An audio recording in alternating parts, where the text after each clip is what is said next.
Yeah, definitely. I feel a lot more comfortable in a leadership role now.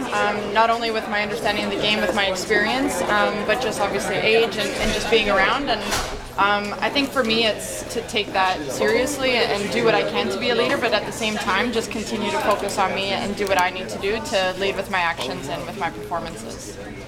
And how does this team differ from 2015, even 2016 in Rio? Yeah, I mean, it's evolved for sure. We've got a lot of players here that haven't played in a World Cup, but at the same time, we have a lot that have Olympic experience. So they have the experience of playing under pressure and playing in a tournament and having to get back-to-back performances against top teams. So we're going to rely on that, and at the same time, we have some exciting youth who have Youth World Championships under their belt. So I think it'll be exciting to see how they perform on the world stage. One question that I would like to ask you, a long time ago, Mexico did not have professional women's league. Now they have the Liga Femenil MX. What do you think about that league? Yeah, I think it's amazing to see the game growing all over the world and to see the amount of spectators they're getting out to some of their games. It's exciting, and to see that's getting some attention. And it's not only the Mexican league. There's leagues all over the world that are growing in popularity, and I think that's huge for the women's game.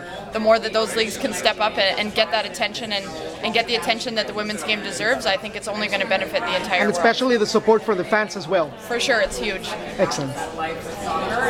Your group, Cameroon, your first competitor. What are you guys going to need to do to get ahead in this group? Yeah, it's going to be a tough one for us for sure. There's no easy game. Each game is going to pose different threats to us, and for sure that first game with Cameroon, they're going to come out flying. They're an athletic team. They're a lot more organized than they have been in the past, and they've got some really strong individual players that can pose big threats to us. So the key will be to shut down the individual players that can pose threats, and at the same time impose ourselves, go out focusing on ourselves and what we can do to control the game and manage the game in our own way. Christine Sinclair, what does she mean to the country, the program, this team, and to you personally? Yeah, that conversation can go on for hours and hours. She's been a legend in this country for women's soccer. She's put us on the board in Canada, and she's put her individual name on the board. And I think for her leadership with this team and her experience and just how she carries herself, she's such an incredible ambassador to the game and leader on this team. Super fun memories being managed by Yep. Derek. Hi, Stephanie. Hey, Derek. Good, thanks. Can you ask about your relationship with Erin and now that she's not going to France? What does that mean to the club, and I guess personally for you, because I know you guys pushed each other.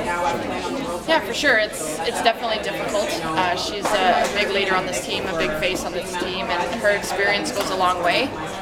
And yeah, we've had a great training relationship, but I think, it's giving Kaylin and Sabrina an opportunity to step in there and prove themselves and get experience on the world stage. And they're the future of this program, and it's a tough blow for us, not only with Erin but with Diana as well. And to have two experienced girls who are so important to this team not taking part, but that opens the door for other individuals to step up and shine.